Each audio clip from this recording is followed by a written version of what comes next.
Bonjour les amis, aujourd'hui je vais vous montrer des petites astuces pour changer un joint d'éjecteur sur les moteurs 1600 1.6. C'est les DV6, Peugeot, Citroën, on trouve ce genre de moteur partout. Alors je vais vous donner quelques petites astuces, il n'y a rien de compliqué pour un bricoleur, vous allez voir, c'est très simple. Allez, c'est parti. Donc en fait, les éjecteurs en question, c'est ce modèle-là. Vous voyez, là, c'est un petit sachet. Il y a le petit joint en cuivre qui va bien.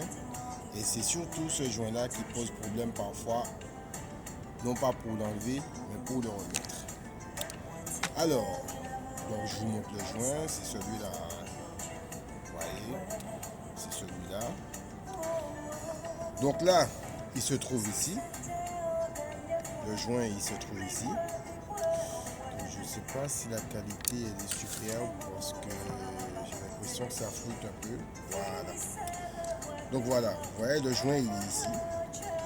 Et je vais vous montrer avec très peu d'outils comment on peut l'enlever.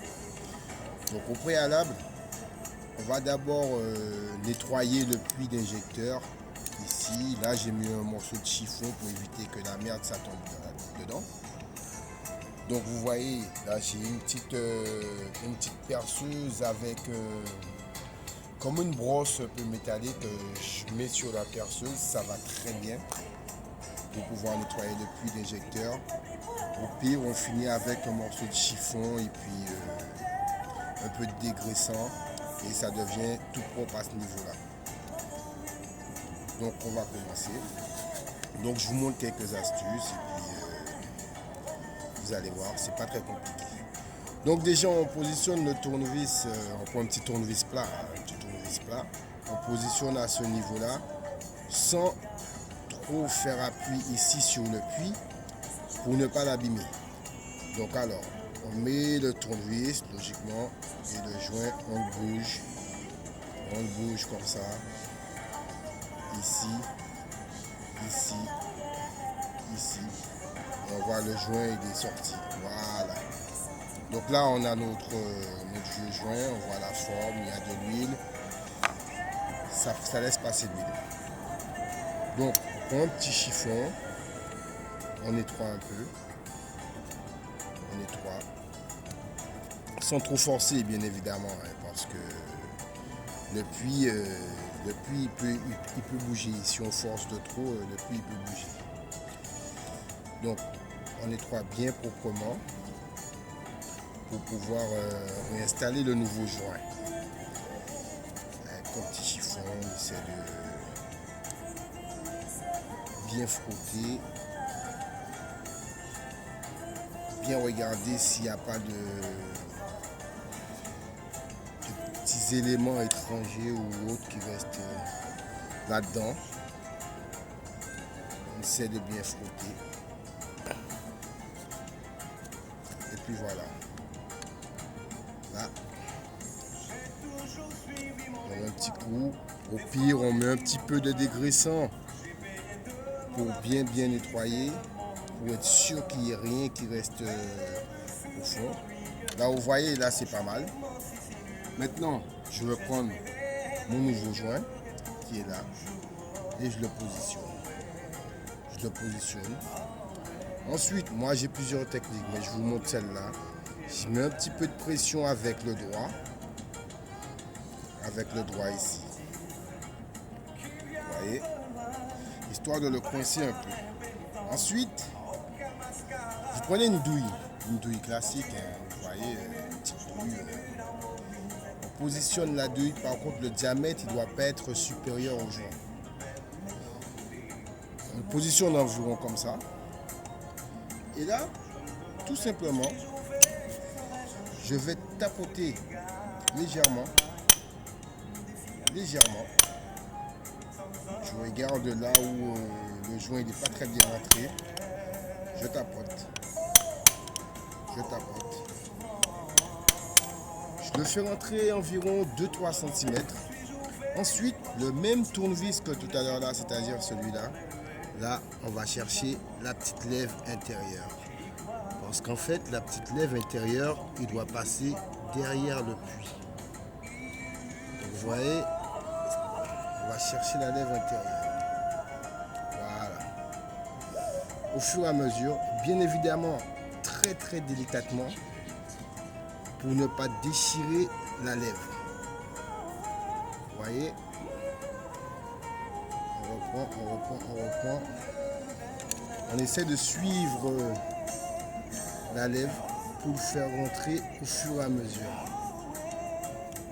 Au fur et à mesure, sans trop forcer, pour ne pas le déchirer et ne pas appuyer avec la lèvre, avec le tournevis directement sur la lèvre, puisque ça risque de le déchirer. C'est-à-dire on se met en appui sur la lèvre, on appuie. Et pour nous aider, je vais vous donner une autre petite astuce.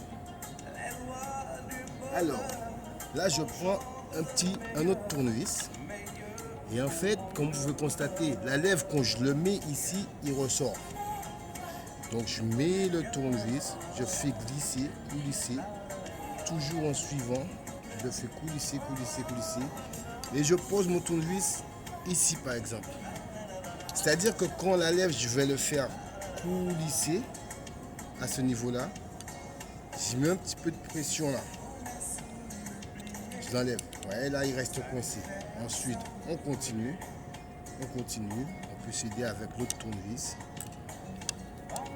Montrer. Alors, là, la lèvre, elle est prise.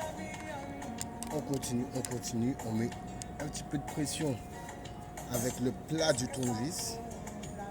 Ici. Ensuite, on continue. Un petit peu de pression ici. Ensuite, on continue. On regarde bien si la lèvre elle n'est pas coincée. Un petit peu de pression ici, sans abîmer le dessus du joint, bien évidemment. Ensuite, on continue. C'est au fur et à mesure. Par contre, ça se fait bien, mais il faut avoir la patience. Ensuite, un petit peu de pression ici. Et là, voilà, je vais vous montrer quelque chose.